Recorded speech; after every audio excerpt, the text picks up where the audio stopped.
नमस्कार, मेरा नाम है प्रदीप कुमार और आप देख रहे हैं भारत आज। और आज है 10 अक्टूबर और आज वर्ल्ड मेंटल हेल्थ डे है। इसी उपलक्ष्य में हम आज चंडीगढ़ के गवर्नमेंट मेडिकल कॉलेज और हॉस्पिटल में पहुंचे हैं और यहाँ पर हमारे साथ मौजूद हैं मनोरोग विभाग की डॉक्टर प्रीति अरन, जो यहाँ की प्रोफेसर और हेड हैं। आज हम उनसे वर्ल्ड मेंटल हेल्थ डे पर बात करेंगे और उनसे इन बीमारियों के बारे में जानकारी प्राप्त करेंगे। तो मैम, सबसे पहले तो बहुत बहुत स्वागत है आपका हमारे channel. Thank you so much. Ma'am, आज वर्ल्ड मेंटल हेल्थ डे है, तो हम ये जानना चाहेंगे कि ये मानसिक रोग क्या होता है और उसके क्या लक्षण होते हैं। जब हम मानसिक रोग की बात करते हैं तो आमतौर पे हमको एक ही चीज़ समझ में आती है, और वो है कि बहुत ही जो गंभीर मानसिक रोग समस्याएं होती हैं वो, जो कि हमें आमतौर पे लोग बाग सड़कों पे नज़र आते हैं, जिन्होंने कपड़े ठीक से नहीं पहने होते, जिन्हें बातचीत करने का पता नहीं होता। पर मानसिक रोगों में बहुत सारी समस्याएं आती हैं, और जिसमें सबसे ज़्यादा कॉमन जो होता है वो होता है डिप्रेशन। तो जो डिप्रेशन है वो आम तौर पर 7 में से 1 व्यक्ति को अपने जीवन काल में कभी ना कभी होता है। तो अगर हम सोचें तो ये बहुत बड़ा नंबर है, बहुत बड़ी संख्या में लोगों को कभी ना कभी डिप्रेशन झेलना पड़ता है। जो गंभीर मानसिक रोग हैं वो पूरी जनसंख्या के 1% लोगों में होते हैं। वो भी अपने आप में कोई छोटा नंबर नहीं है, वो भी बहुत बड़ा है। मानसिक रोगों में व्यक्ति के सोचने समझने में, उसके अपने कामकाज में और उसके मनोभावों में परिवर्तन हो सकता है, और इन सब से उसका परिवार और अपने काम, इन सब चीज़ों में दिक्कत आती है। अच्छा मैम, ये जो मानसिक रोग हो जाता है तो मतलब इससे बचने के लिए मतलब क्या उपाय हो सकते हैं, मतलब कुछ ऐसा? अब मानसिक रोग पे मैं अभी सिर्फ शायद डिप्रेशन की बात करना चाहूँगी, क्योंकि वो सबसे कॉमन है। तो उनसे बचने के लिए आमतौर पे जो होता है कि स्ट्रेस जो है उससे हम बचें। स्ट्रेस से बचने के लिए क्या करना होता है? स्ट्रेस से बचने के लिए हमें, जैसे कि जो हम कहते हैं कि एक संतुलित भोजन होता है, संतुलित भोजन में हमारा दाल चावल सब्ज़ी रोटी सलाद दही और कुछ थोड़ा सा मीठा, ये सब चीज़ें होती हैं। उसी तरह से संतुलित जीवन में भी सारी चीज़ों की आवश्यकता होती है। जो स्ट्रेस है या जो तनाव है वो सिर्फ परेशानी होगी तभी होगा, ऐसा नहीं है। ये तब होगा जब हमें ये लगेगा कि हम इस परेशानी से अपने आप नहीं झेल सकते, इसे हम अपने आप डील नहीं कर सकते, तब हमें स्ट्रेस ज़्यादा होता है। और अगर हम उस वक्त पे अगर हमारे आसपास ऐसे लोग हैं जिनसे कि हम इस बारे में बातचीत कर सकें, या हमें लगे कि हाँ हम इसे कुछ समय के बाद हैंडल कर लेंगे, तो हमें इतना स्ट्रेस नहीं होता। कुछ समय के लिए होता है, क्योंकि जब गंभीर समस्याएं आती हैं तो एक वक्त तो सभी व्यक्ति थोड़ा सा हिलते हैं। जो गंभीर ना हो पर लगातार बनी रहे, उसमें भी लोगों को दिक्कत आती है। पर अगर हमें पता हो कि हम कुछ कर सकते हैं तो फिर वो आसान हो जाता है। मैम, एक बात और है, गांव में जो लोग होते हैं उनको पता नहीं होता कि हमें मानसिक रोग हो गया है, तो वो लोग कैसे जान पाएंगे मतलब कि उनको मानसिक बीमारी है? ये आपने बहुत अच्छा सवाल पूछा। अगेन मैं डिप्रेशन की ही बात करूँगी। आम तौर पे ये सारी समस्याएं खुद को समझ में आना थोड़ी देर से होता है। बहुत सारे लोगों को के परिवार के व्यक्ति, उनके नज़दीकी रिश्तेदार, उनके मित्र, उनको पता लगता है कि इसका स्वभाव, इसका कार्यकलाप बदल गया है। और ज़्यादातर ये होता है कि जब कोई जना सुझाव देता है कि तुम्हारी तबीयत ठीक नहीं लग रही, किसी मनोरोग चिकित्सक के पास जाओ, तो उसको लोग बाग समझते हैं कि जैसे कि ये कोई गाली दे दी हो, अच्छी बात नहीं मानते उसे। तो वो दूसरी बहुत बड़ी समस्या रहती है। तो खुद से जब लगे कि मेरा काम में मन नहीं लग रहा, लगातार नहीं लग रहा, मुझे नींद नहीं आ रही, मुझे खाना नहीं अच्छा लग रहा मेरा, और किसी चीज़ में जो पहले अच्छी लगती थी वो अच्छी नहीं लग रही, तो इसका मतलब कि हमें डिप्रेशन होने की संभावना है और हमें इस बारे में किसी से बातचीत करनी चाहिए। मैम, एक बात और, गांव में जो लोग होते हैं ना, तो वो मानसिक बीमारी होती है तो वो झाड़ फूंक लगवाना शुरू कर देते हैं, तो उस बारे में आप क्या कहना चाहोगे?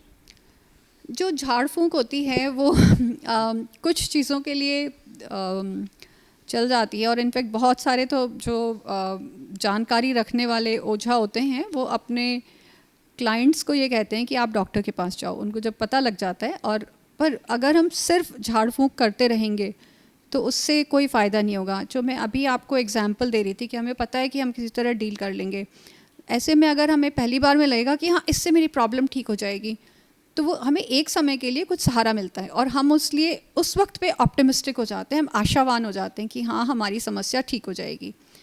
पर सिर्फ झाड़ा लगवाते रहना काफ़ी नहीं होता, क्योंकि जिस चीज़ का इलाज होना है अगर उसका इलाज नहीं करेंगे हम उसको थोड़ा सा डिले कर सकते हैं, पर पूरी तरह से छोड़ नहीं सकते हैं, और उसमें कई बार ये समस्याएं बहुत गंभीर भी हो जाती हैं। अच्छा मैम, अभी आप जो डिप्रेशन के बारे में बार बार बात कर रहे हो, मतलब क्या कारण होते हैं मैम जो डिप्रेशन हो जाता है हर एक बंदे को? मोस्टली आजकल बहुत ज़्यादा मामले से सामने आ रहे हैं। आपके दो सवाल हैं, एक तो है कि कारण, दूसरा है कि आजकल ज़्यादा क्यों है। तो अगर हम जब कारण की बात करते हैं तो कारण में 3-4 जो, एक तो आनुवंशिकी कि हमारे परिवार में अगर किसी को है तो उस व्यक्ति को सामान्य जनता से ज़्यादा चांसेस होते हैं डिप्रेशन होने के, और महिलाओं में ज़्यादा समस्या होती है क्योंकि उसमें थोड़ा हार्मोन का भी रोल होता है। दूसरा जो समाज में उनके जिस तरह की स्थिति होती है उसकी वजह से भी उनमें डिप्रेशन के चांसेस ज़्यादा होते हैं। तीसरा, हर एक व्यक्ति की पर्सनैलिटी अलग होती है। और चौथा, जब ज़िंदगी में कोई ज़्यादा गंभीर परिस्थिति आए उससे भी डिप्रेशन की संभावना बढ़ती है। आजकल ज़्यादा क्यों हो रहा है? क्योंकि आजकल परिवार के अंदर जो पहले सब एक साथ रहते थे, जो संयुक्त परिवार होते थे, वो बिखरने लगे हैं। संयुक्त परिवार के बिखरने से जो एक दूसरे का सहारा मिलता था वो भी कम होने लगा है। और अगर हम मोटे तौर पे देखें तो सभी लोगों की सहनशीलता, सहन शक्ति कम होती जा रही है। कितना किसी और के लिए करना है उसमें बहुत कमी आ गई है। तो मैम एक और, क्या ये मानसिक बीमारी जो होती है इसकी कोई उम्र होती है कि इस उम्र में नहीं होगा, या इस एज वालों को हो सकता है, इस एज वालों को नहीं हो सकता? ऐसी कोई उम्र नहीं होती। ये बिल्कुल छोटे बच्चों से लेकर के और बहुत ज़्यादा बड़ी उम्र तक के लोगों में सब में देखा जा सकता है। अच्छा मैम, आजकल डिप्रेशन को लेके ना बहुत ज़्यादा आत्महत्या वाले मामले बहुत सामने आ रहे हैं, तो मतलब ऐसा क्या हो जाता है कि इंसान आत्महत्या तक पहुंच जाता है? आत्महत्या जो है वो बहुत गंभीर समस्या है, और ये गंभीर इसलिए भी है क्योंकि मतलब व्यक्ति इतना हताश और निराशावान हो गया है कि अब उसको लगता है कि मरने के सिवा और कोई चारा नहीं है। तो बजाय, जो लोग पूरी तरह से जो आत्महत्या कर चुके हैं उनकी बात करने के पहले आता है कि सबसे पहले व्यक्ति के मन में ख्याल आते हैं कि जीने से मर जाना बेहतर है।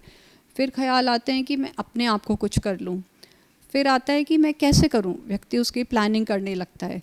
फिर आता है कि अच्छा मुझे करना ही है तो मैं कब, कहाँ और कैसे करूँ, कि अकेला होना चाहिए, ये होना चाहिए, और अगर मैं नहीं रहूँगी तो मेरे बाद मेरी चीज़ों का क्या होगा, तो मैं, चलो मेरी जो प्रिय वस्तुएं हैं मैंने किसी और को दे दी।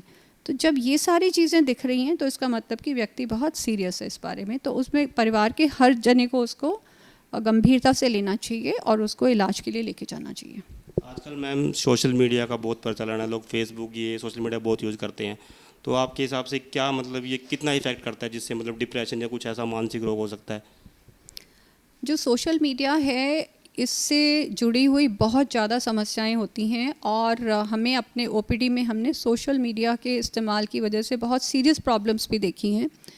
आमतौर पे क्या होता है कि जो अडोलेसेंट्स होते हैं, किशोरावस्था में होते हैं, उनको उन पे कोई छोटा मोटा भी कमेंट करे तो वो उसको बहुत ज़्यादा सोचते हैं। और वो जब सोशल मीडिया पे कमेंट हो, या जैसे फेसबुक पे किसी ने कुछ पोस्ट कर दिया, तो वो उसको बहुत गंभीरता से लेते हैं, और उससे काफ़ी ज़्यादा मानसिक स्वास्थ्य में समस्याएं पैदा होती हैं। आपके विभाग में जो मानसिक रोग के इलाज के अलावा ऐसे इनके रोगियों के लिए ऐसे किस स्तर पर जो कार्य किए जा रहे हैं ताकि वो अपना आत्मनिर्भर बन सके और इस बीमारी से उबर सके?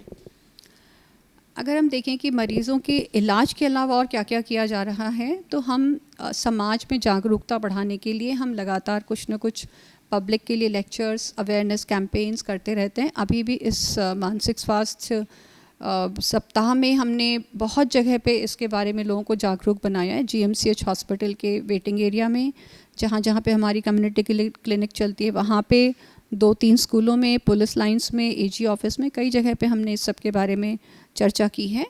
तो ये तो हुआ प्रिवेंशन की बात। इलाज का करते हैं, इसके बाद में आता है जो गंभीर मानसिक स्वास्थ्य वाले रोगी हैं उनके रिहैबिलिटेशन के लिए। तो उसके लिए भी हमारा डिपार्टमेंट बहुत एक्टिवली काम करता है, और ये सब कुछ जो हमारे पहले हेड ऑफ डिपार्टमेंट थे डॉक्टर BS चौहान, उनका इनिशिएटिव था, उन्होंने ये सब शुरू किया था। और रिहैबिलिटेशन पे भारत में और कोई मेडिकल कॉलेज इतना काम नहीं कर रहा जितना हमारा मेडिकल कॉलेज कर रहा है। इसमें हम बहुत तरह से उनकी रिहैबिलिटेशन के लिए मदद करते हैं। अच्छा मैम, आपने डॉक्टर BS चौहान की बात की, उनका जो उम्मीद सोसाइटी एक प्रोजेक्ट था, मतलब आगे अभी उसको आगे बढ़ाने के लिए अभी किस तरह पर कार्य किए जा रहे हैं, और थोड़ा सा हम इस बारे में बताइए कि उम्मीद सोसाइटी क्या कार्य करता है और किस तरह का प्रोजेक्ट है ये?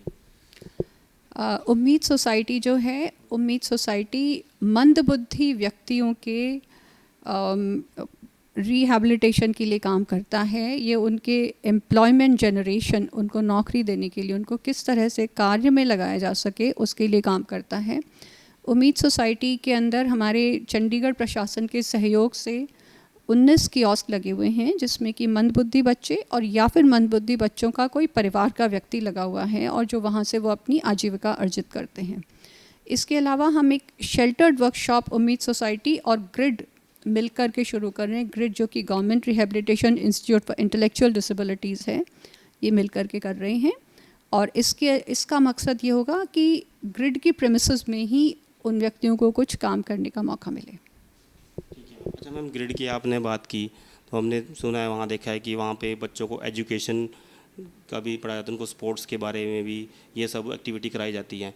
और जो आपका जो मेंटल इंस्टीट्यूट है वहाँ पे भी डे केयर में पेशेंट को रखा जाता है। तो इस बारे में थोड़ा सा बताया जाए कि मैम उसमें मतलब किस तरह से बच्चे सीखते हैं और कैसा उनमें इम्प्रूवमेंट आता है। आई थिंक यहाँ पे हम ना मानसिक स्वास्थ्य से थोड़ा सा खिसक रहे हैं और हम यहाँ मानसिक विकलांगता की बात कर रहे हैं, मंदबुद्धता की बात कर रहे हैं। तो जो आपने कहा कि मेंटल हेल्थ इंस्टीट्यूट के डे केयर में, तो मैं उसकी पहले बात करेंगे क्योंकि वो मानसिक स्वास्थ्य से जुड़ी हुई बात है।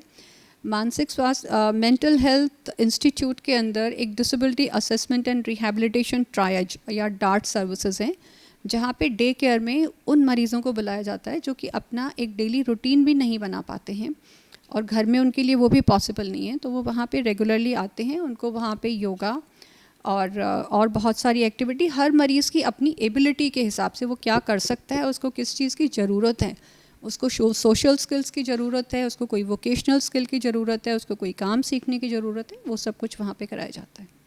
बहुत बहुत धन्यवाद मैम आपका। तो आपने देखा कि जिस तरह से मैम ने बताया कि अगर आपको किसी तरह का कोई भी डिप्रेशन है या किसी भी कुछ आपको ऐसा लगता है कि वो कुछ अलग सी हरकत कर रहा है, तो एक बार आप मनोरोग विभाग के डॉक्टर को ज़रूर दिखाएं। और मैम ने बताया कि यहाँ पर जो हमारा जो मेंटल हेल्थ इंस्टीट्यूट है, डार्ट बिल्डिंग है और ग्रिड है, वहाँ पर बच्चों के लिए तरह तरह के एक्टिविटीज़ कराई जाती है ताकि वो अपनी योग्यता को समझ सके, उनमें उनका विकास हो सके और उनको बाद में वोकेशनल उनको ट्रेनिंग भी दी जाती है और ताकि वो आत्मनिर्भर बन सके। ऐसी ही और रोचक जानकारियों के लिए और स्वास्थ्य से जुड़ी जानकारियों के लिए देखते रहिए भारत आज।